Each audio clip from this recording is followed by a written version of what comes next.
అధికార పీఠం హోదాగా భావించకుండా ప్రజల జీవన స్థితిగతులు పెంచుతూ మార్పు తెచ్చే విధంగా బాధ్యతగా వహిస్తూ వినమ్రంగా ప్రజలకు నిత్యం జవాబుదారీతనంతో ఉంటూ విస్తృత ప్రజా ప్రయోజనాలే పరమావధిగా పాలన సాగిస్తున్నాం.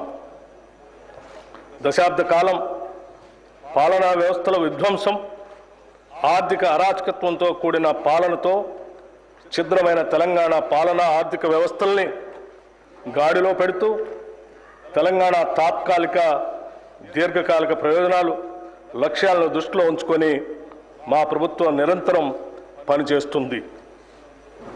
నిజం కూడా ప్రతిరోజు ప్రచారంలో ఉండాలి.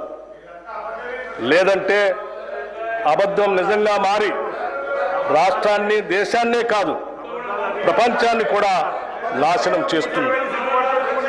ప్రభుత్వం చేసే ప్రతి చర్యలో శంకిస్తూ నిరాధారమైన విమర్శలు చేయడమే కొందరు పనిగా పెట్టుకున్నారు. సోషల్ మీడియాలో, సొంత పత్రికల్లో అబద్ధపు వార్తలతో ప్రజలను మోసం చేస్తున్నారు. ఇటువంటి విమర్శలను సమర్థవంతంగా తిప్పికొడుతూ వాస్తవాలను ఎప్పటికప్పుడు ప్రజలకు తెలియజేయటం మా బాధ్యత. నిజం ప్రజలకు చెప్పకపోతే స్వార్థపరులు ప్రచారం చేసే అబద్ధాలే నిజాలుగా భ్రమించే ప్రమాదం ఉంది. అందుకే ఎప్పటికప్పుడు సత్యాలను ప్రజల ముందు ఉంచుతూ ముందుకు సాగుతున్నాం. రాష్ట్ర ప్రయోజనాల దృష్ట్యా సమాఖ్య స్ఫూర్తిని మా ప్రభుత్వం కొనసాగిస్తుంది. సమ్మిళిత అభివృద్ధి, సంక్షేమాలను ప్రజలకు అందించేందుకు గాను ప్రజాస్వామ్యబద్ధంగా ముందుకు సాగుతున్నాం.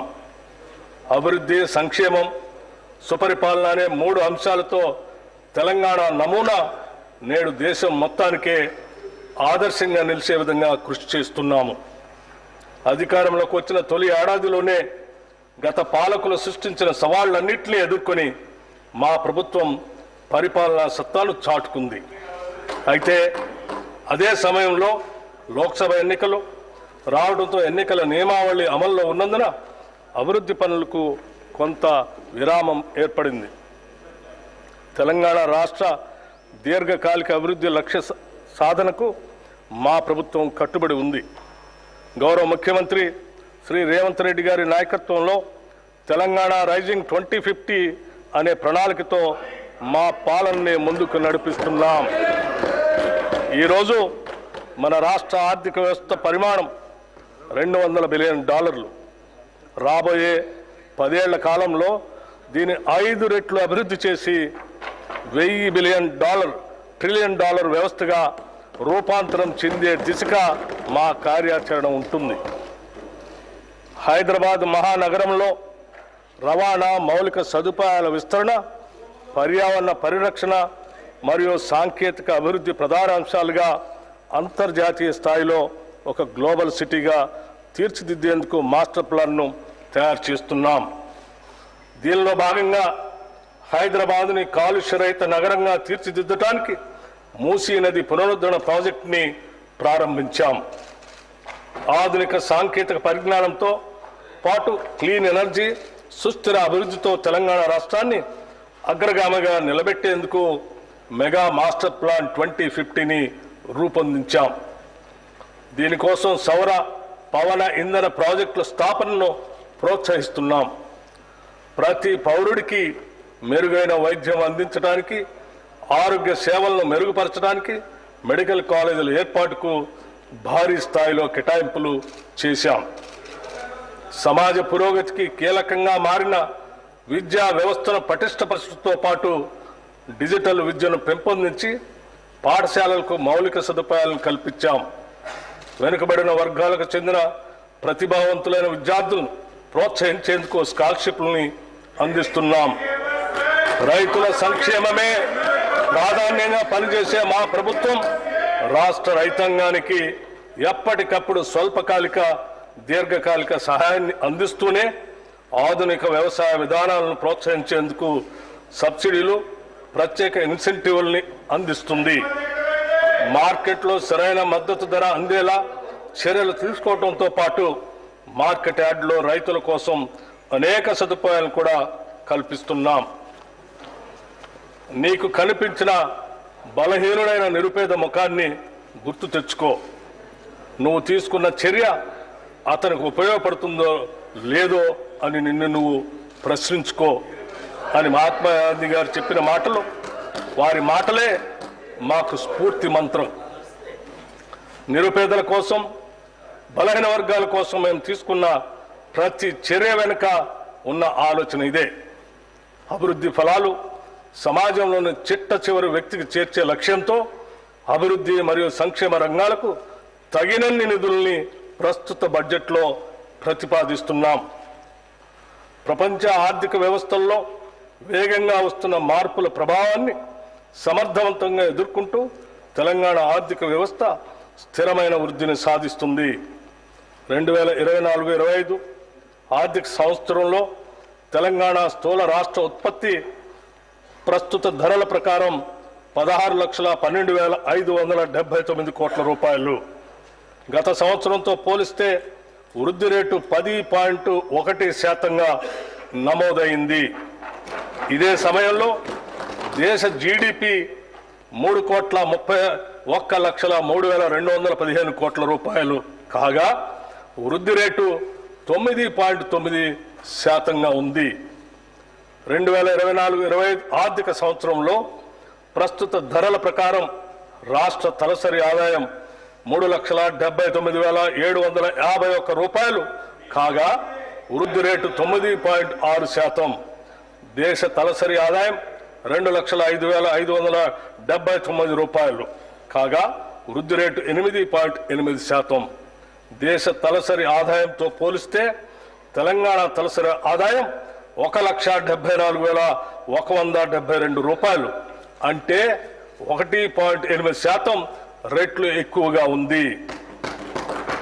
2024-25లో తెలంగాణ జోడింపబడిన స్థూల విలువలో సేవా రంగం 66.3%, పారిశ్రామిక రంగం 16.4% మరియు వ్యవసాయ అనుబంధ రంగాలు 17.3% వాటాను కలిగి ఉన్నాయి.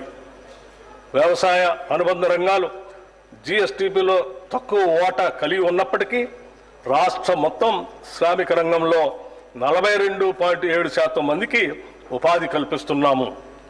ఉచిత కరెంటు, రైతు భరోసా, పంట రుణమాఫీ, నీటిపారుదల ప్రాజెక్టులపై పెట్టుబడులు వంటి ప్రభుత్వ పథకాలు రైతాంగానికి ఆత్మవిశ్వాసాన్ని పెంపొందించాయి. అదే సమయంలో వ్యవసాయ రంగాన్ని పటిష్టవంతం చేసేందుకు గాను పళ్ల తోటలు, పశు సంరక్షణ, చేపల పెంపకం వంటి అనుబంధ వ్యవసాయ కార్యకలాపాలను ప్రోత్సహిస్తున్నాం. రాష్ట్ర పరిశ్రమలు 22.5% మందికి ఉపాధి కల్పిస్తున్నాయి. చైనా +1 వ్యూహాన్ని అవలంబించడం ద్వారా తెలంగాణను ఫార్మాస్యూటికల్స్, బయోటెక్నాలజీ, విద్యుత్ వాహనాలు, పునరుత్పాదక శక్తి రంగాల్లో గ్లోబల్ తయారీ కేంద్రంగా అభివృద్ధి చేయాలనేది మా ప్రభుత్వ లక్ష్యం. పరిశ్రమల కారిడార్లు, ప్రత్యేక ఆర్థిక మండళ్ల అభివృద్ధి మరిన్ని పెట్టుబడులను ఆకర్షించి ఉద్యోగ అవకాశాలను పెంపొందించడానికి తోడ్పడతాయి. తద్వారా ఆర్థిక వ్యవస్థ మరింత స్థిరంగా, వేగంగా అభివృద్ధి చెందుతుంది. రాష్ట్రంలో సేవా రంగం అత్యధిక కొత్త ఉపాధి కల్పించే దిశగా కొనసాగుతుంది.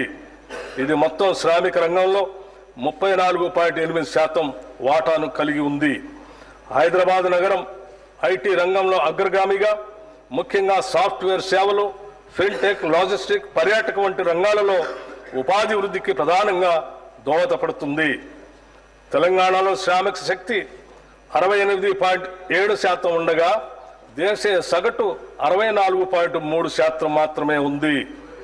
దీనిలో మహిళల ఉపాధి శాతం 52.7% ఉండగా ఇది దేశ సగటు 45.2% కంటే అధికం.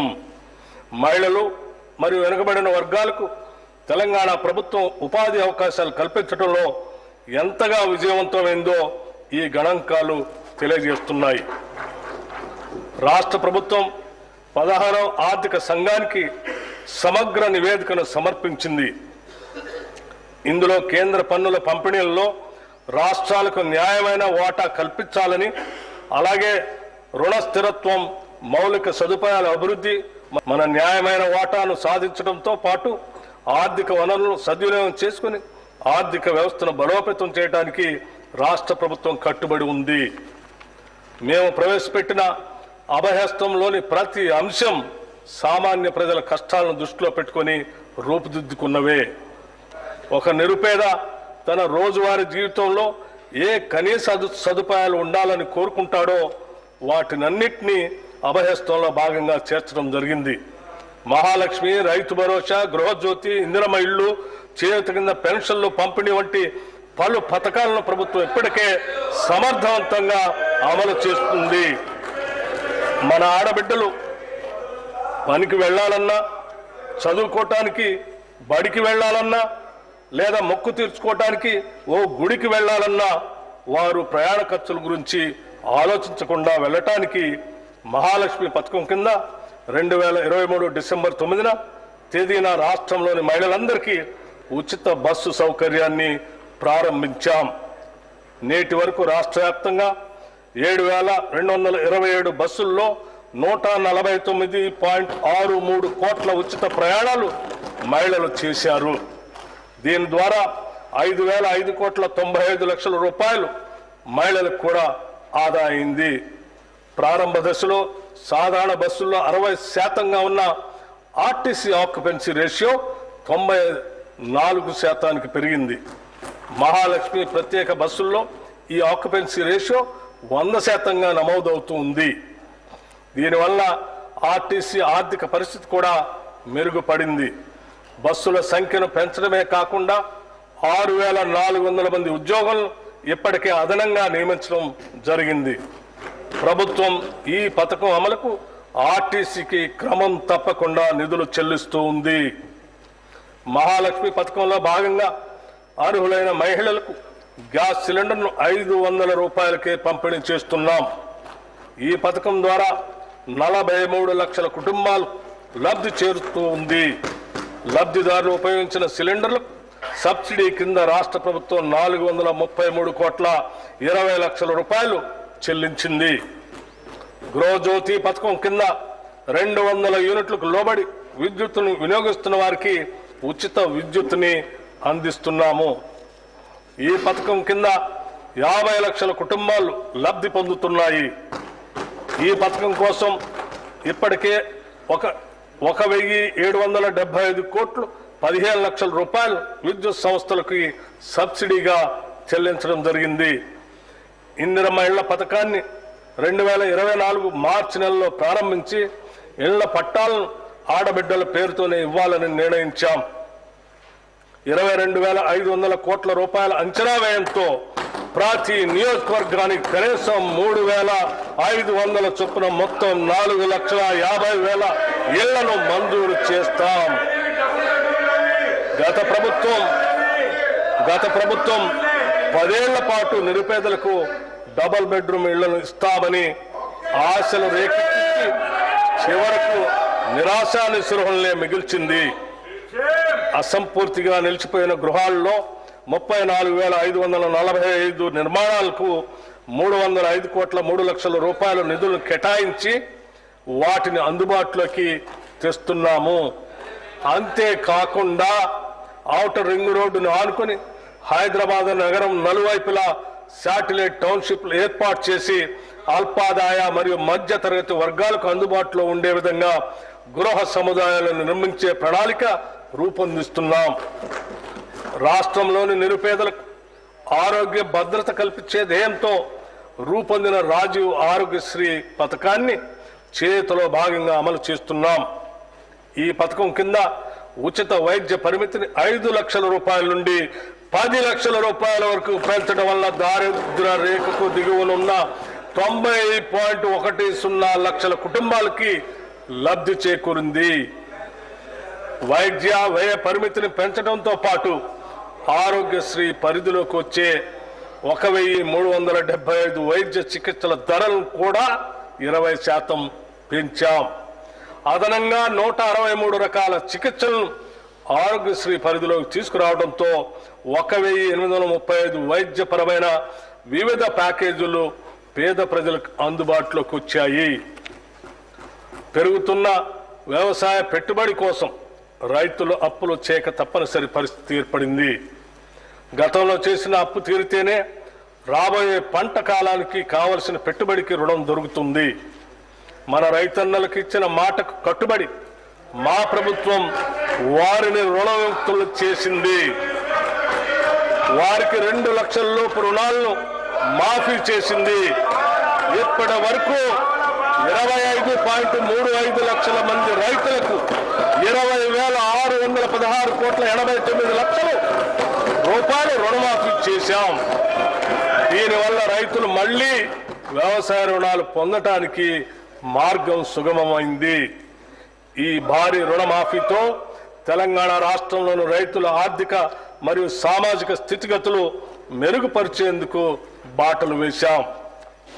రాష్ట్రంలోని రైతులు ఎరువులు, విత్తనాలు, వ్యవసాయ పనిముట్లు కొనుగోలు చేసేందుకు పెట్టుబడి సాయంగా మా ప్రభుత్వం 2025 జనవరి 26వ తేదీన తెలంగాణ రైతు భరోసా పథకాన్ని ప్రారంభించింది.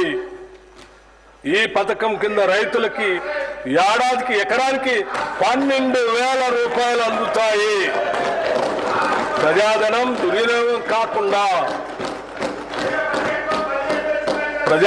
దుర్వినియోగం కాకుండా అవకతవకలకు అడ్డుకట్ట వేసి సాగుకు యోగ్యమైన భూములన్నింటికీ రైతు భరోసా అందిస్తున్నాం. క్షేత్రస్థాయిలో సర్వే చేసి గ్రామ సభల్లో ధృవీకరించి సాగుకు యోగ్యం కాని భూమిని గుర్తించడం ద్వారా ఈ వృధాన్ని అరికట్టాము. రైతు భరోసా పథకానికి 18,000 కోట్ల రూపాయలు ఈ బడ్జెట్లో ప్రతిపాదిస్తున్నాము. భూమి లేని వ్యవసాయ కూలీలు ఉపాధి దొరకని రోజుల్లో పస్తులుండే దీనస్థితి నుండి వారిని కాపాడేందుకు ఇందిరమ్మ ఆత్మీయ భరోసా పథకాన్ని అమలు పరుస్తామని ఎన్నికల్లో చేసిన వాగ్దానానికి అనుగుణంగా సంవత్సరానికి ప్రతి వ్యవసాయ కూలీ కుటుంబానికి 12,000 రూపాయలు చెల్లించే బృహత్తర పథకాన్ని అమలు చేస్తున్నాం. రాష్ట్ర రైతుల నుండి కొనుగోలు చేసే సన్న ధాన్యానికి ప్రతి క్వింటాలకు 500 రూపాయల చొప్పున అదనపు ప్రోత్సాహాన్ని చెల్లిస్తున్నాం. దీనివల్ల రాష్ట్రంలో సన్న రకాల వరి సాగు గణనీయంగా పెరిగింది. గత ఖరీఫ్తో పోల్చినప్పుడు సన్న వడ్ల సాగు 25 లక్షల ఎకరాల నుండి 40 లక్షల ఎకరాలకు పెరిగింది. మా ప్రభుత్వం ఇస్తున్న బోనస్ మరియు ప్రతి చివర వడ్ల గింజ కూడా కొంటామని మేము చేసిన వాగ్దానమే దీనికి ప్రత్యక్ష కారణం. ఫలితంగా రైతులకు చక్కని గిట్టుబాటు ధర లభిస్తున్నది. ఖరీఫ్ సీజన్లో సన్న వడ్లు పండించిన రైతులకి 1,206 కోట్ల 44 లక్షల కోట్ల రూపాయల బోనస్ చెల్లించడం జరిగింది. రైతుల సౌకర్యార్థం 2024-25 ఖరీఫ్ సీజన్లో 8,332 ధాన్యం కొనుగోలు కేంద్రాలను ఏర్పాటు చేసి వారికి ఎటువంటి ఇబ్బందులు లేకుండా చేశాం. అకాల వర్షాల వల్ల ధాన్యం పాడవకుండా పండిన ధాన్యాన్ని రైతులు కొనుగోలు కేంద్రాలకు తీసుకువచ్చే సమయంలో ఎటువంటి నష్టం జరగకుండా గంటకు వాతావరణ సూచనలు అటు రైతులకు ఇటు కొనుగోలు కేంద్రాలకు తెలియజేస్తున్నాం. అధునాతన డ్రైయర్లు, ధాన్యం క్లీనర్లు, తగినన్ని టార్పాలిన్లను రైతులకు అందుబాటులో ఉంచడం జరిగింది. వ్యవసాయ మార్కెట్ యార్డుల్లో వసతుల అభివృద్ధికి 181.98 కోట్ల రూపాయల వ్యయంతో వివిధ అభివృద్ధి పనులను చేపట్టాం. 2024-25 ఖరీఫ్ సీజన్లో 10,35,484 మంది రైతుల నుండి ధాన్యం కొనుగోలు చేసి 12,511 కోట్ల 76 లక్షల రూపాయలు వారి ఖాతాల్లో జమ చేయటమైంది. కేంద్ర ప్రాయోజిత పథకాల ద్వారా రాష్ట్ర రైతుల ప్రయాణం కోసం అన్ని చర్యలు తీసుకుంటున్నాం. రాష్ట్రంలో ఆయిల్ పామ్ సాగును విస్తృతంగా చేపట్టాలన్న ప్రభుత్వ లక్ష్యంతో ప్రోత్సాహక సబ్సిడీని అందిస్తున్నాం. ఆయిల్ పామ్ దిగుమతులపై కస్టమ్స్ సుంకం లేని కారణంగా మన రైతులకు సరైన ధర లభించనందున కేంద్ర ప్రభుత్వంతో సంప్రదింపులు జరిపి ఆయిల్ పామ్ దిగుమతులపై కస్టమ్స్ సుంకం విధించేలాగా కృషి చేశాం. తద్వారా ఆయిల్ పామ్ రైతులకు టన్నుకి 2,000 రూపాయలు అదనపు లబ్ధి చేకూరి ఆయిల్ పామ్ సాగు మరింత లాభదాయకంగాను ఆకర్షణీయంగాను మారింది. ఉద్యానవన సాగులో బిందు సేద్యం కొరకు సౌర విద్యుత్తును ఉపయోగించే రైతులకు ప్రాధాన్యతనిచ్చి వారికి ప్రోత్సాహక సబ్సిడీని అందిస్తాం. వ్యవసాయ శాఖకు ఈ బడ్జెట్లో 24,439 కోట్ల రూపాయల్ని ప్రతిపాదిస్తున్నాం. పశువులు వ్యాధుల బారిన పడకుండా నిరోధించే టీకాలను ఉత్పత్తి చేసే తెలంగాణ పశు వైద్య టీకా ఉత్పత్తి కేంద్రం హైదరాబాద్ శాంతినగర్లో ఉంది. ఈ వెటర్నరీ బయోలాజికల్ రీసెర్చ్ ఇన్స్టిట్యూట్ని మామిడిపల్లికి తరలించి 300 కోట్ల రూపాయలతో భారీగా విస్తరింపజేస్తున్నాం. అంతేకాకుండా కొత్త వ్యాక్సిన్ల ఆవిష్కరణకు అవసరమైన పరిశోధనలు చేపట్టే నిమిత్తం 100 కోట్ల రూపాయలతో అధునాతన యంత్రాలను తెప్పిస్తున్నాం. నూతనంగా ఏర్పాటయ్యే ఈ టీకాల కేంద్రంలో బ్యాక్టీరియల్ వైరల్ వ్యాక్సిన్ ప్రొడక్షన్ ప్లాంట్లు, క్వాలిటీ కంట్రోల్, యానిమల్ టెస్టింగ్ ల్యాబ్లు, R&D, యానిమల్ బ్రీడింగ్ సెంటర్ వంటి వాటితో పాటు స్టాఫ్ క్వార్టర్స్ కూడా నిర్మిస్తాం. మన రాష్ట్రం నుండి భారీగా చేపల ఎగుమతిని ప్రోత్సహించడానికి రంగారెడ్డి జిల్లా కోహెడలో ఎక్స్పోర్ట్ ఓరియంటెడ్ హోల్సేల్ చేపల మార్కెట్ను 47 కోట్ల రూపాయల వ్యయంతో నిర్మించాలని ప్రతిపాదించాం. రాష్ట్రంలో మేలుజాతి పాడి పశువులను వృద్ధి చేయడానికి రంగారెడ్డి జిల్లా కంసాన్పల్లిలో ఒక కొత్త ఫ్రోజన్ సెమెన్ బుల్ స్టేషన్ను 21 కోట్ల 6 లక్షల రూపాయల వ్యయంతో నిర్మిస్తున్నాం. దీని అతి త్వరలోనే అందుబాటులోకి తీసుకొని వస్తాం. దీని ద్వారా సంవత్సరానికి సుమారు 10 లక్షల ఫ్రోజన్ సెమెన్ డోసుల ఉత్పత్తి సామర్థ్యం ఏర్పడుతుంది. పశుసంవర్ధక శాఖకు ఈ బడ్జెట్లో 1,674 కోట్ల రూపాయలు ప్రతిపాదిస్తున్నాము. భూమి అనేది ఒక స్థిరాస్తి మాత్రమే కాదు, అది ఒక భావోద్వేగం. భూమితో ఉన్న అనుబంధం కన్నతల్లితో సొంత ఊరితో ఉన్న అనుబంధంతో సమానం. ఒక వ్యక్తి తన భూమిని కోల్పోయినప్పుడు తన అస్తిత్వాన్నే పోగొట్టుకున్నట్లు భావిస్తాడు. అటువంటి భావుకతతో ముడిపడి ఉన్న అంశంలో గత ప్రభుత్వ హయాంలో చేపట్టిన ధరణి ప్రాజెక్టులో చోటు చేసుకున్న అక్రమాల వల్ల సామాన్యులకు తీరని వేదన మిగిలింది. సమస్యల పరిష్కారాన్ని కోరుతూ ప్రజలు చేసుకున్న దరఖాస్తులు కూడా పరిష్కరించలేని దుస్థితి అప్పట్లో ఏర్పడింది. వీటి పరిష్కరణ వేగవంతం చేయడానికి జిల్లా కలెక్టర్లకు మాత్రమే ఉన్న పరిష్కరణ అధికారాన్ని తహసీల్దార్ ఆర్డీఓలకి బదిలీ చేస్తూ మార్గదర్శకాలని విడుదల చేశాం. తెలంగాణ ప్రభుత్వం ఒక చారిత్రాత్మక సంస్కరణగా భూభారతి చట్టాన్ని తీసుకువచ్చింది. ఈ చట్టంలోని నిబంధనలు పారదర్శకంగా, సమగ్రంగా, భూ వివాదాలకు తావు లేకుండా భూ యజమానుల హక్కులు పూర్తిగా పరిరక్షించడానికి రూపొందించబడ్డాయి. డిజిటల్ మ్యాపింగ్ వ్యవస్థ, ఆధునిక సాంకేతికను ఉపయోగించడం ద్వారా భూభారతి లావాదేవీల్ని సులభతరం చేసి సక్రమమైన భూ రికార్డు వ్యవస్థను ఏర్పరచడానికి దోహదం చేస్తుంది.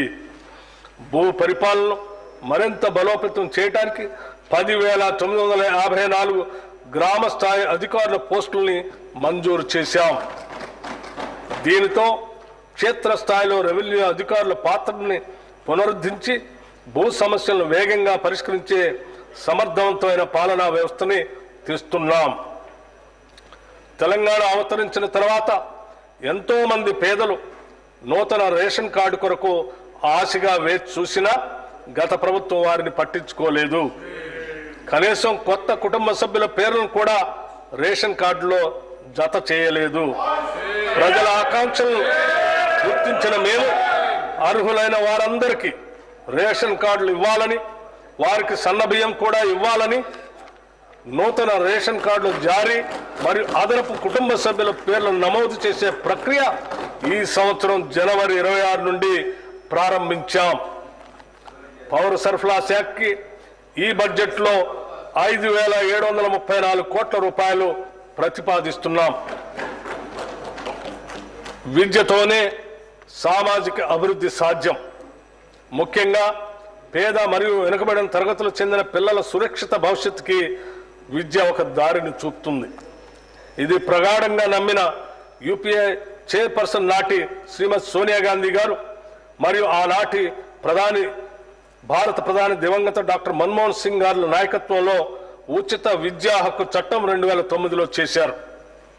ప్రస్తుతం తెలంగాణలో 1023 ప్రభుత్వ రెసిడెన్షియల్ పాఠశాలలు ఉండగా వీటిలో 662 పాఠశాలలకు సొంత భవనాలు లేవు. అనేక గురుకులాలు అరకొర సౌకర్యాలున్న భవనాల్లో వందలాది మంది విద్యార్థులతో సరైన టాయిలెట్ సదుపాయం కూడా లేకుండా నడుస్తున్నాయి. వర్గాల వారీగా ప్రత్యేక రెసిడెన్షియల్ స్కూల్స్ ఉన్నప్పటికీ వాటి మధ్య విద్యా ప్రమాణాల విషయంలో మౌలిక వసతుల విషయంలో సారూప్యత లేదు. ప్రపంచవ్యాప్తంగా విద్యా వ్యవస్థలో పెను మార్పులు చోటు చేసుకున్నప్పటికీ మన ప్రభుత్వ పాఠశాలలో దశాబ్దాల కాలం వెనుకబడి ఉన్నాయి. ఈ పరిస్థితులను సరిదిద్దటానికి సామాజికవేత్తలు విద్యావేత్తలతో చర్చించి మన ప్రభుత్వ విద్యా వ్యవస్థను మరియు భావితరాలను అత్యుత్తమ రీతిలో తీర్చిదిద్దే విధంగా young India integrated residential schools ని రూపొందించాం. కులం, మతం లేదా ఆర్థిక స్థితిగతులకు అతీతంగా విద్య మాత్రమే కాకుండా విద్యార్థుల యొక్క మానసిక శారీరక అభివృద్ధికి అంటే హోలిస్టిక్ డెవలప్మెంట్ కి దోహదపడే విధంగా ఈ స్కూల్స్ ని ఏర్పాటు చేస్తున్నాం. ఈ పాఠశాలలో ఎస్సీ, ఎస్టీ, బీసీ మైనారిటీలతో పాటు ఇతర వర్గాలకు చెందిన విద్యార్థులు ఒకే గొడుగు కిందకు తెచ్చి సమాన విద్యా అవకాశాలను కల్పించడం ఒక గొప్ప సామాజిక ఐక్యతకు పునాది అవుతుంది. Education is the milk of a lioness. Education is the milk of a lioness. The one who drinks it can't stay without roaring. Doctor BR Ambedkar గారు చెప్పిన మాటలు. విద్య అనేది సింహపు పాల వంటిది. వాటిని తాగిన వారు గర్జించకుండా ఉండలేరు. డాక్టర్ బిఎం అంబేద్కర్ కలలు కన్న విద్యా వ్యవస్థను మేము సృష్టించబోతున్నాము. దీనికోసమే రాష్ట్ర వ్యాప్తంగా ఒకేసారి 58 యంగ్ ఇండియా ఇంటిగ్రేటెడ్ రెసిడెన్షియల్ పాఠశాలల నిర్మాణానికి 11,600 కోట్ల రూపాయల అనుమతులు మంజూరు చేయటం జరిగింది. మేము తీసుకున్న ఈ నిర్ణయం ఒక చారిత్రాత్మకం. ప్రతి నియోజకవర్గంలో కనీసం ఒక ఇండియా రెసిడెన్షియల్ స్కూల్ ని ప్రారంభిస్తాం. ఈ ఇంటిగ్రేటెడ్ స్కూల్స్ 20 నుంచి 25 ఎకరాల విస్తీర్ణంలో నిర్మించబడతాయి. విద్యారంగంలో వస్తున్న మార్పులకి అనుగుణంగా ఆధునిక వసతులతో ప్రైవేటు పాఠశాలకు దీటైన విద్యను అందించేందుకు వీటిని అభివృద్ధి చేస్తున్నాం. ఆడిటోరియాలు, dining halls, digital classrooms, క్రీడా మైదానాలు, క్రికెట్ మరియు ఫుట్బాల్ గ్రౌండ్స్ లాంటి ఆధునిక సదుపాయాలు అందుబాటులో ఉంటాయి. విద్యార్థుల నిరంతర పర్యవేక్షణకు వీలుగా ఈ పాఠశాల ప్రాంగణాల్లోనే బోధనా సిబ్బందికి నివాస సముదాయాలు కూడా ఏర్పాటు చేస్తున్నాం. ఈ స్కూళ్లలో పవన మరియు సౌరశక్తిని విరివిగా వినియోగిస్తాం. ఈ స్కూళ్లలోని విద్యార్థులకు వసతి, భోజనం, యూనిఫామ్లు, నోటు మరియు పాఠ్య పుస్తకాలు మరియు ఇతర ఆవశ్యక వస్తువులన్నీ ఉచితంగా అందించబడతాయి. పాఠ్యాంశంతో పాటు వీరికి ఐఐటి, జీ, నీట్ మరియు ఇతర పోటీ పరీక్షలకు సన్నద్ధం చేసేందుకు ప్రత్యేక శిక్షణ ఇవ్వబడుతుంది. విద్యతో పాటు శారీరక మరియు మానసిక దృఢత్వానికి అవసరమైన క్రీడలు, కళలు, పోటీలకు సమాన ప్రాధాన్యత ఉంటుంది. రాష్ట్ర వ్యాప్తంగా పాఠశాలలు ప్రారంభం అయ్యే రోజే విద్యార్థులందరికీ పాఠ్య పుస్తకాలను, యూనిఫామ్లు అందజేస్తున్నాం. ప్రభుత్వ విద్యా సంస్థలన్నింటికీ ఉచిత విద్యుత్ సరఫరాని అందిస్తున్నాం. త్వరలో రాష్ట్రంలోని అన్ని పాఠశాలలకు గ్రీన్ విద్యుత్ని అందిస్తాం. పిల్లల శారీరక, మానసిక ఆరోగ్యానికి సంతులిత పౌష్టిక ఆహార ప్రాధాన్యతను గుర్తించి రాష్ట్రంలోని అన్ని గురుకులాలు, అన్ని సంక్షేమ శాఖలకు చెందిన అనుబంధ హాస్టల్లో మరియు కస్తూర్బా గాంధీ బాలికల పాఠశాలలో డైట్ ఛార్జీలు 40% మరియు కాస్మెటిక్ ఛార్జీలు 200% పెంచాం. ఈ పెంపు వల్ల తెలంగాణ వ్యాప్తంగా 7.66 లక్షల మంది విద్యార్థులకి లబ్ధి చేకూరుతుంది. రాష్ట్ర వ్యాప్తంగా ఉన్న సంక్షేమ వసతి గృహాల్లో చదువుకునే విద్యార్థులందరికీ ఒకే తరహా భోజనం ఇచ్చేందుకు కామన్ డైట్ పథకాన్ని ప్రారంభించాం. ప్రభుత్వ పాఠశాలలో చదివే 10వ తరగతి విద్యార్థులకి సాయంత్రం వేళ స్నాక్స్ కూడా ఇస్తున్నాం. పాఠశాలలో అమలుపరిచే మధ్యాహ్న భోజన పథకం మరియు సంక్షేమ వసతి గృహాల్లో ఆహార పదార్థాలను తయారు చేసి నిల్వ ఉంచే విషయంలో ఒక నిర్దిష్ట వ్యవహార శైలిని పాటించడం ద్వారా విద్యార్థులకు పరిశుద్ధమైన మరియు ఆరోగ్యకరమైన ఆహారాన్ని అందించడం సాధ్యమవుతుంది. దీనికోసం ఒక స్టాండర్డ్ ఆపరేటింగ్ ప్రొసీజర్ SOPని రూపొందించి అమలు చేస్తున్నాం. Education is future insurance. విద్య భవిష్యత్తుకి బీమా కనుక విద్యా వ్యవస్థను బలోపేతం చేసేందుకు రాష్ట్ర విద్యారంగంలో పలు సంస్కరణలు చేపట్టాం. అంతర్జాతీయ ప్రమాణాలతో కూడిన విద్యను అందించే లక్ష్యంతో ఒక సమగ్ర విధాన రూపకల్పనకి తెలంగాణ విద్యా కమిషన్ను ఏర్పాటు చేశాం. తెలంగాణ నారీ శక్తిని గౌరవిస్తూ కోటి మహిళా విశ్వవిద్యాలయానికి వీరనారి చాకలి ఐలమ్మ పేరు పెట్టి ఆ విశ్వవిద్యాలయ వారసత్వ కట్టడాన్ని సంరక్షిస్తూనే 550 కోట్ల రూపాయలతో అదనపు భవన నిర్మాణాలని చేపడుతున్నాం. తెలుగు విశ్వవిద్యాలయానికి తెలంగాణ వైతాళికుడు సురవరం ప్రతాప్ రెడ్డి పేరును, ఇండియన్ ఇన్స్టిట్యూట్ ఆఫ్ హ్యాండ్లూమ్ టెక్నాలజీకి శ్రీ కొండా లక్ష్మణ్ బాపూజీ పేరును పెట్టడం జరిగింది. విద్యాశాఖకి ఈ బడ్జెట్లో 23,108 కోట్ల రూపాయలు ప్రతిపాదిస్తున్నాం. No plan for the future development of the country can be deemed to be complete which does not provide for technical and scientific training. Doctor BR Ambedkar గారు సాంకేతిక మరియు శాస్త్రీయ శిక్షణను అందించిన దేశం భవిష్యత్ అభివృద్ధికి సంబంధించిన ఏ ప్రణాళికను పూర్తి చేసినట్లుగా భావించలేము. వీరి మాటల్ని దూరదృష్టితో అర్ధ శతాబ్దానికి పూర్వం చెప్పిన ఈ మాటలు నేటికి మన సమాజానికి వర్తిస్తాయి. అందుకే యువతలో శాస్త్ర సాంకేతిక నైపుణ్యతను పెంపొందించే ఉద్దేశంతో ప్రభుత్వ ప్రైవేటు భాగస్వామ్యంతో యంగ్ ఇండియా స్కిల్ యూనివర్సిటీని స్థాపించాం. బోధనాంశాలకు పారిశ్రామిక అవసరాలకు మధ్య ఉన్న అంతరాన్ని తొలగించి నిరుద్యోగ యువతి ఉపాధి అవకాశాలను పెంపొందించే లక్ష్యంతో ఈ యూనివర్సిటీ పనిచేస్తుంది. మహాత్మా గాంధీ గారు స్వాతంత్ర సమరోద్యమంలో యువతను చైతన్యపరచడానికి నడిపిన యంగ్ ఇండియా పత్రిక పేరునే ఈ యూనివర్సిటీకి పెట్టడం గమనార్హం. ఈ యూనివర్సిటీని ముచ్చెర్లలో 150 ఎకరాల్లో నిర్మించి ఏడాదికి 30,000 ఉద్యోగాలు కల్పించాలని ప్రభుత్వ లక్ష్యంగా పెట్టుకున్నాం. సింగపూర్ ప్రభుత్వ ఆధ్వర్యంలోని ఇన్స్టిట్యూట్ ఆఫ్ టెక్నికల్ ఎడ్యుకేషన్ ప్రపంచంలోనే మేటి సంస్థ.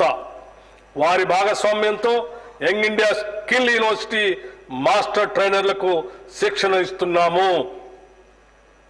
వివిధ పరిశ్రమల భాగస్వామ్యంతో ఈ యూనివర్సిటీలో అందించే కోర్సులు అటు యువతకు ఇటు పరిశ్రమలకు ఎంతో ఉపయుక్తంగా ఉండేలా రూపొందించాం. ఈ యూనివర్సిటీలో ప్రస్తుతం 5 కోర్సులు ప్రారంభమైనాయి. మున్ముందు యానిమేషన్, టూరిజం మరియు హాస్పిటాలిటీ, బ్యాంకింగ్, ఫైనాన్షియల్ సర్వీసెస్, నిర్మాణ రంగం, రిటైల్ రంగం, మీడియా, సినిమా రంగం, నౌక మరియు విమాన మెయింటెనెన్స్ రంగం, ఆర్టిఫిషియల్ ఇంటెలిజెన్స్ వంటి అత్యాధునిక టెక్నాలజీ కోర్సులు కూడా ప్రారంభించబోతున్నాం. తెలంగాణ యువతను విద్యార్థులను నిపుణులుగా తీర్చిదిద్దేందుకు రాష్ట్ర ప్రభుత్వం ఫ్యూచర్ సిటీలో ప్రత్యేకంగా 200 ఎకరాల్లో ఆర్టిఫిషియల్ ఇంటెలిజెన్స్ సిటీని నెలకొల్పాలని నిర్ణయించింది. ఈ సిటీలో ప్రత్యేక విశ్వవిద్యాలయాన్ని, డేటా సెంటర్లను, కంప్యూటింగ్ సౌకర్యాలను, పౌరులకు అవగాహన కల్పించే కేంద్రాన్ని స్థాపించడానికి తగిన చర్యలు ప్రారంభించాం. కేంద్ర గణాంక శాఖ నిర్వహించిన పీరియాడిక్ లేబర్ ఫోర్స్ సర్వే ప్రకారం తెలంగాణలో 2023 జులై సెప్టెంబర్ కాలంలో నిరుద్యోగ రేటు 22.9% ఉండగా 2024 జులై సెప్టెంబర్ కాలంలో అది 18.1%కి తగ్గింది. మా ప్రభుత్వం చేస్తున్న నైపుణ్య శిక్షణ కార్యక్రమాలు, ప్రభుత్వ ఉద్యోగ నియామకాలు, యువ పారిశ్రామికులకు ఇస్తున్న ప్రోత్సాహాల వల్లే ఇది సాధ్యమైంది. సమర్థవంతమైన విధానాల రూపకల్పన మరియు కార్యాచరణ చక్కటి ఫలితాలు ఇస్తాయన్న దానికి ఇది నిదర్శనం. మా ప్రభుత్వం అధికారం చేపట్టిన వెంటనే ఉద్యోగ నియామకాలపై దృష్టి సారించి పోలీస్, రెసిడెన్షియల్ స్కూల్స్, వైద్య, ఆరోగ్య మరియు ఇతర శాఖల్లో 57,946 ఉద్యోగాల ఎంపిక ప్రక్రియ పూర్తి చేశాం. అంతేకాకుండా వివిధ ప్రభుత్వ శాఖలు, విభాగాలలో మానవ వనరుల అవసరాలపై సమీక్షలు జరిపి 30,228 కొత్త పోస్టుల్ని మంజూరు చేశాం. గ్రూప్ 1, గ్రూప్ 2 మరియు గ్రూప్ 3 పరీక్షలు సకాలంలో సక్రమంగా నిర్వహించి వాటి ఫలితాలు కూడా ప్రకటించాం. త్వరలో వారికి నియామక పత్రాలు అందజేస్తాం. అలాగే 14,236 అంగన్వాడీ పోస్టుల భర్తీకి ఆదేశాలు జారీ చేశాం. తెలంగాణ రాష్ట్ర సాధనలో మన యువత పాత్ర మరియు త్యాగాలు మరోలేనివి. తెలంగాణ సాధించుకున్న తర్వాత వారి పట్ల గత ప్రభుత్వం నది దాటే వరకు ఓడమల్లయ్య, దాటిన తర్వాత బోడమల్లయ్య అనే విధంగా ప్రవర్తించింది. వారి జీవితాల్లో ఎటువంటి మార్పు రాకపోగా ప్రభుత్వ ఉద్యోగాలు అందని ద్రాక్షగానే మిగిలాయి. కూటి కోసం, కూలి కోసం పట్టణంలో బ్రతుకుదామని తల్లి మాట చెవిన పెట్టక బయలుదేరిన బాటసారికి ఎంత కష్టం అని మహానుభావుడు ఆనాడు శ్రీశ్రీ చెప్పారు. నిరుద్యోగ యువత ఇటువంటి ఒక నిస్సహాయ స్థితిలో ఉండగా మా ప్రభుత్వం అధికారం చేపట్టి వారికి భవిష్యత్తుపై తిరిగి ఆశను రగిల్చింది. ప్రభుత్వ ఉద్యోగాల సత్వర భర్తీతో పాటు ఇతర రంగాల్లో ఉపాధి కల్పించే దిశగా ముఖ్యంగా మహిళలు మరియు వెనుకబడిన వర్గాల యువత కోసం ప్రత్యేక ప్రణాళికలు రూపొందించాల్సిన అవసరాన్ని గుర్తించింది. ఎస్సీ, ఎస్టీ, బీసీ, మైనారిటీ మరియు ఆర్థికంగా వెనుకబడిన వర్గాల యువత స్వయం ఉపాధి కల్పన కొరకు రాజీవ్ యువ వికాసం అనే పథకాన్ని ప్రారంభించాం. ఈ పథకం యువతకు ఉపాధి కల్పనలో ఒక గేమ్ చేంజర్ గా నిలుస్తుంది. కేవలం ఉపాధి కల్పించడమే లక్ష్యంగా కాకుండా యువతని ఔత్సాహిక పారిశ్రామికవేత్తలుగా తీర్చిదిద్ది వారు మరింత మందికి ఉపాధి సృష్టించేట్లు ప్రోత్సహించడం మా ధ్యేయం. ఈ పథకం ద్వారా యువతకు కని విని ఎరగని రీతిలో 6,000 కోట్ల రూపాయల కేటాయింపుతో ఈ పథకాన్ని ప్రారంభించాం. ఎస్సీ, ఎస్టీ, బీసీ, మైనార్టీ కార్పొరేషన్ల ద్వారా ఈ పథకాన్ని అమలు చేస్తాం. అర్హుడైన ప్రతి నిరుద్యోగికి గరిష్టంగా 4 లక్షల రూపాయల వరకు ఆర్థిక సాయం అందిస్తాం. యువత అభ్యున్నతికి ఈ పథకం గొప్పగా తోడ్పడుతుంది. సివిల్స్, ప్రిలిమ్స్ పాస్ అయి మెయిన్స్ పరీక్షకు వెళ్లే అభ్యర్థులకు 1,00,000 రూపాయలు మరియు మెయిన్స్ పరీక్ష పాస్ అయి ఇంటర్వ్యూకి సిద్ధమయ్యే అభ్యర్థులకు మరొక 1,00,000 రూపాయలు, మొత్తంగా 2 లక్షల రూపాయల ఆర్థిక సహాయాన్ని సింగరేణి యాజమాన్య సౌజన్యంతో రాజీవ్ గాంధీ సివిల్స్ అభయ హస్తం కింద ఇస్తున్నాం. తద్వారా ఆల్ ఇండియా సర్వీసెస్ లో తెలంగాణ రాష్ట్రం నుంచి మరింత మంది పేద మధ్యతరగతి కుటుంబాలకు చెందిన యువతీ యువకులు ఎంపికయ్యే అవకాశం ఏర్పడింది. అధునాతన సాంకేతిక కేంద్రాలుగా ఐటీఐలు రాష్ట్ర వ్యాప్తంగా ఏటా 1,00,000 మందికి నైపుణ్య శిక్షణను ఇచ్చేందుకు 65 ప్రభుత్వ పారిశ్రామిక శిక్షణా కేంద్రాలు అడ్వాన్స్డ్ టెక్నాలజీ కేంద్రాలుగా తీర్చిదిద్దే ప్రక్రియ పురోగతిలో ఉంది. టాటా టెక్నాలజీ సర్వీసెస్ వారి సౌజన్యంతో నిర్వహించే ఈ శిక్షణా కేంద్రాల్లో తెలంగాణ యువత తగిన ఉద్యోగ నైపుణ్యాలను సాధించేందుకు వీలుగా 9 లాంగ్ టర్మ్, 23 షార్ట్ టర్మ్ కోర్సులతో పాటు నైపుణ్యాల కొరత తీర్చేందుకు బ్రిడ్జ్ కోర్సుల్ని ప్రవేశపెట్టాం. డిగ్రీ ఇంజనీరింగ్లో చేరిన విద్యార్థులకు banking, financial services, insurance, BFSI రంగాల్లో ఉద్యోగాలు కల్పించడమే లక్ష్యంగా BFSI ట్రైనింగ్ కోర్సును రాష్ట్ర ప్రభుత్వం ప్రారంభించింది. రెగ్యులర్ డిగ్రీతో పాటు మినీ డిగ్రీ కోర్సుగా BFSI నైపుణ్య శిక్షణ అందించే వినూత్న కార్యక్రమాన్ని రాష్ట్రంలోని 38 కాలేజీల్లో ప్రారంభించాం. ప్రభుత్వం గుర్తించిన 18 ఇంజనీరింగ్ కాలేజీల్లోనూ 20 డిగ్రీ కాలేజీల్లోనూ చదువుతున్న 10,000 మంది విద్యార్థులకు ఈ శిక్షణ అందుతుంది. రాష్ట్ర వ్యాప్తంగా పట్టణాలతో పాటు గ్రామీణ ప్రాంతాల్లోని విద్యార్థులకు కూడా లబ్ధి చేకూరేలా ఈ కాలేజీల్ని ఎంపిక చేయటం జరిగింది. రాష్ట్రంలోని 119 అసెంబ్లీ నియోజకవర్గాల్లో డాక్టర్ బిఆర్ అంబేద్కర్ నాలెడ్జ్ సెంటర్లను ప్రభుత్వం ఏర్పాటు చేయాలని నిర్ణయించింది. వీటి ద్వారా గ్రామీణ ప్రాంతాల్లోని ఆర్థికంగా వెనుకబడిన యువతీ యువకులకు గ్రూప్ 1, గ్రూప్ 2 మరియు ఇతర అన్ని పోటీ పరీక్షలకు ఉచితంగా కోచింగ్ తీసుకునేందుకు అవకాశం లభిస్తుంది. యువకుల ఉద్యోగ అవకాశాలను ఇనువడింపజేసే వారి సాధికారతను పెంపొందించడానికి ప్రభుత్వం పరిశ్రమల శాఖ ఆధ్వర్యంలో తెలంగాణ డిజిటల్ ఉపాధి కేంద్రాన్ని పునరుద్ధరించి కృత్రిమ మేధో విజ్ఞానం ఆధారంగా నడిచేలా అనుసంధానించింది. దీని ద్వారా పరిశ్రమలు మరియు వివిధ రంగాల అవసరాలకు కావలసిన నిపుణులు గుర్తించి నియమించుకునే వెసులుబాటు కలుగుతుంది. ఈ బడ్జెట్లో కార్మిక మరియు ఉపాధి కల్పన శాఖకు 900 కోట్ల రూపాయలు ప్రతిపాదిస్తున్నాం. గ్రామ స్వరాజ్యమే దేశ స్వరాజ్యం. మహాత్మా గాంధీ గారు చెప్పినటువంటి ఈ మాటలు, ఈ స్ఫూర్తితో మా ప్రభుత్వం గ్రామీణ వికాసానికి శ్రీకారం చుట్టింది. గత ప్రభుత్వంలో నిర్వీర్యమైన గ్రామీణ వ్యవస్థను మరింత పటిష్టం చేయాలనే లక్ష్యంతో కార్యాచరణను రూపొందించుకున్నాం. 2024-25లో రాష్ట్ర ప్రభుత్వం MNREGS పథకం కింద రాష్ట్ర వాటాగా చెల్లించాల్సిన నిధులను సకాలంలో చెల్లిస్తూ పలు గ్రామీణ అభివృద్ధి పథకాలను సమర్థవంతంగా అమలు చేసింది. ఈ సంవత్సరంలో 25,76,000 కుటుంబాలకు ఉపాధి చేకూర్చాం. గ్రామీణ అభివృద్ధిలో భాగంగా 781 కోట్ల వ్యయంతో 26,055 సాంప్రదాయ నీటి వనరుల్ని పునరుద్ధరించాం. 920 కోట్ల రూపాయల వ్యయంతో 82,286 గ్రామీణ రోడ్లని నిర్మించాం. 275 కోట్ల వ్యయంతో 51,216 పిల్ల కాలువలు మరియు ఇతర కాలువల పూడికతీత పనుల్ని పూర్తి చేశాం.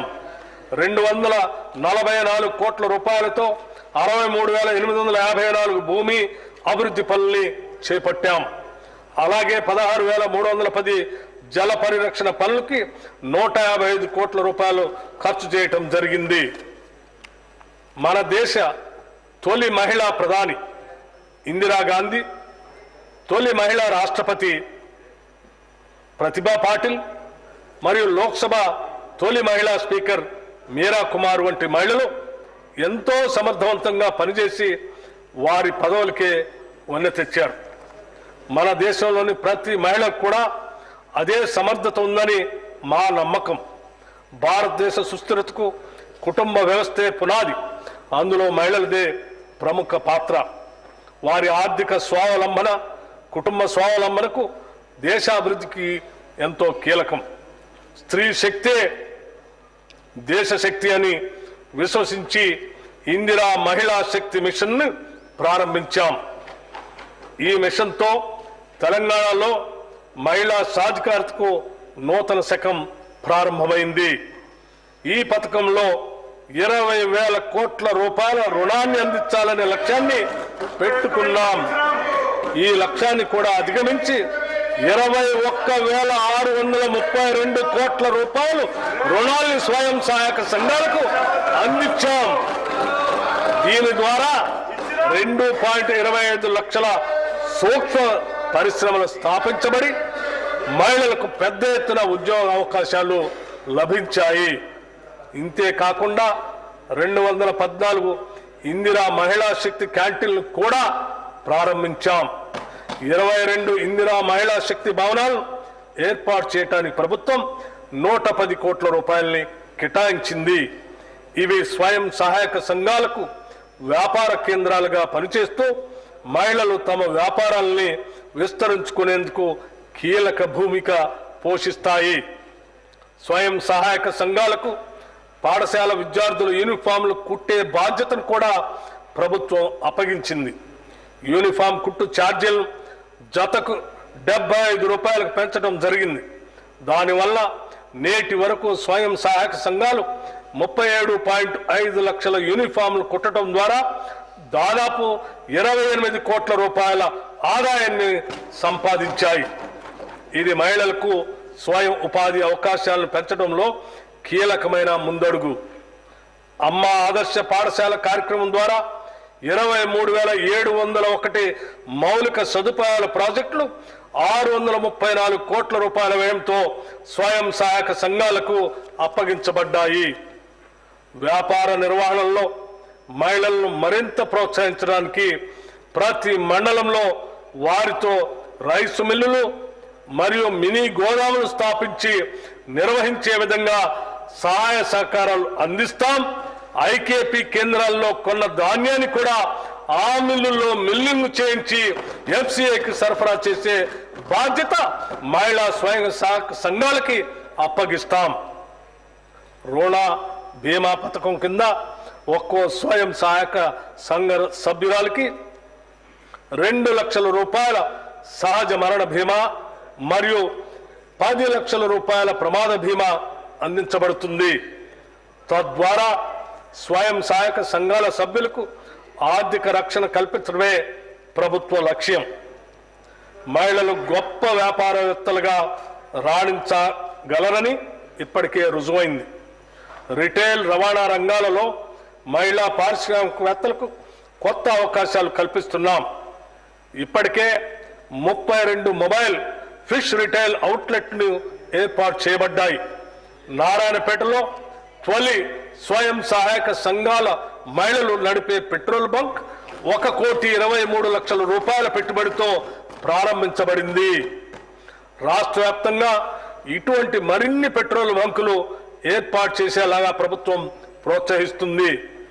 మండల మహిళా సమాఖ్యల ద్వారా 600 బస్సుల్ని టీజీఆర్టీసీకి అద్దెకు ఇచ్చేందుకు నిర్ణయించాం. ఇప్పటికే 150 బస్సులను అద్దెకు ఇవ్వడం జరిగింది. స్వయం సహాయక సంఘాలకు సోలార్ విద్యుత్ ఉత్పత్తి ప్లాంట్ల స్థాపన నిర్వహణను అప్పగిస్తున్నాం. ఈ సంఘాల ద్వారా రాష్ట్ర వ్యాప్తంగా సోలార్ పవర్ ప్లాంట్లను ఏర్పాటు చేయడానికి SERP, TG REDCO, TG SPDCL మరియు టీజీ ఎన్పీడీసీఎల్ మధ్య అవగాహన ఒప్పందం కుదిరింది. ఈ ప్రాజెక్టు ద్వారా 1000 మెగావాట్ల సోలార్ విద్యుత్ ఉత్పత్తి అవ్వటమే కాకుండా మహిళలకు జీవనోపాధి లభిస్తుంది. 1 కోటి మంది మహిళలకు ఇందిరా మహిళా శక్తి మిషన్ పథకం ద్వారా 1,00,000 కోట్ల రూపాయలు వడ్డీ లేని రుణాల్ని అందిస్తాం. పంచాయతీరాజ్ మరియు గ్రామీణ అభివృద్ధి శాఖకు ఈ బడ్జెట్లో 31,605 కోట్ల రూపాయలు ప్రతిపాదిస్తున్నాం. రాష్ట్రంలోని రెసిడెన్షియల్ పాఠశాల విద్యార్థుల ఆరోగ్యం, సంక్షేమం, భద్రతను మెరుగుపరిచేందుకు, పాఠశాల పనితీరులోని లోపాలను గుర్తించేందుకు మహిళా ఐఏఎస్ అధికారులు వాటిని సందర్శించి రాత్రిపూట బస చేసేలా ఆదేశాలు ఇచ్చాం. వాటి పనితీరును మెరుగుపరచడానికి తక్షణమే తీసుకోవాల్సిన చర్యలతో పాటు దీర్ఘకాలిక చర్యలను కూడా సిఫార్సు చేయాలని వారిని ఆదేశించాం. 2024 ఆగస్టులో తెలంగాణ ప్రభుత్వం మహిళల భద్రత కోసం ప్రత్యేక కమిటీని ఏర్పాటు చేసింది. ఈ కమిటీలో మహిళా మంత్రులు, అధికారులు సభ్యులుగా ఉంటారు. ఈ కమిటీ రాష్ట్ర వ్యాప్తంగా మహిళల భద్రతను మెరుగుపరిచేందుకు తక్షణ దీర్ఘకాలిక వ్యూహాలని రూపొందిస్తుంది. రాష్ట్ర ప్రభుత్వం చేపట్టిన కార్యక్రమాలు అన్నింటిలోనూ మహిళలకు పెద్దపీట వేస్తున్నాం. వారి ప్రగతిని దృష్టిలో పెట్టుకొని సంక్షేమ పథకాలన్నింటిలోనూ మహిళల ప్రాధాన్యతను పెంచుతున్నాం. మహిళా శిశు సంక్షేమ శాఖ ఈ బడ్జెట్లో 2,862 కోట్ల రూపాయలు ప్రతిపాదిస్తున్నాం. షెడ్యూల్ కులాలు మరియు షెడ్యూల్ తెగల అభివృద్ధి కోసం తెలంగాణ రాష్ట్రంలో సామాజిక న్యాయం మరియు సమాన అభివృద్ధి పట్ల నిబద్ధతను నిలుపుకునేలా షెడ్యూల్డ్ కులాల ఉపవర్గీకరణ చట్టం చారిత్రాత్మక మైలురాయిగా నిలిచిపోనుంది. తాము ఎన్నాళ్లుగానో ఎదురు చూస్తున్న సమాన హక్కులు, అవకాశాలు దక్కి తమ జీవితాల్లో మార్పు వస్తుందని నమ్మిన వారికి ఇది ఒక వెలుగు రేఖ. ఎస్సీ కులాల ఉపవర్గీకరణ డిమాండ్ చాలా సంవత్సరాలుగా ఉంది. దీని ముఖ్య ఉద్దేశం అత్యంత వెనుకబడిన షెడ్యూల్డ్ కులాల వర్గాలకు న్యాయమైన ప్రాతినిధ్యం, విద్య మరియు ఉపాధి అవకాశాల్లో న్యాయమైన వాటా కల్పించటం. 2024 ఆగస్టు 1న సుప్రీంకోర్టు పంజాబ్ రాష్ట్రం వర్సెస్ దవిందర్ సింగ్ కేసులో ఇచ్చిన చారిత్రాత్మక తీర్పు ఈ సంస్కరణకు న్యాయపరమైన మార్గదర్శకంగా నిలిచింది. ప్రభుత్వం జస్టిస్ షమీం అఖ్తర్ నేతృత్వంలో ప్రత్యేక విచారణ కమిషన్ ఏర్పాటు చేసి ఎస్సీ ఉపకులాల వర్గీకరణపై నివేదికను ఇవ్వమని కోరింది. ఈ కమిషన్ తన నివేదికను రాష్ట్ర ప్రభుత్వానికి సమర్పిస్తూ రాష్ట్రంలోని 59 ఎస్సీ ఉపకులాలను వారి సామాజిక ఆర్థిక వెనుకబడిన స్థాయిని బట్టి 3 వర్గాలుగా విభజించాలని సూచించింది. జస్టిస్ షమీం అఖ్తర్ గారి నివేదికను ఆమోదించి దాని ప్రకారమే ఎస్సీ ఉపకులాల వర్గీకరణ చట్టాన్ని మా ప్రభుత్వం తీసుకొచ్చింది. దేశంలోనే ఈ వర్గీకరణను అమలు చేస్తున్న మొట్టమొదటి రాష్ట్రంగా తెలంగాణ నిలిచింది.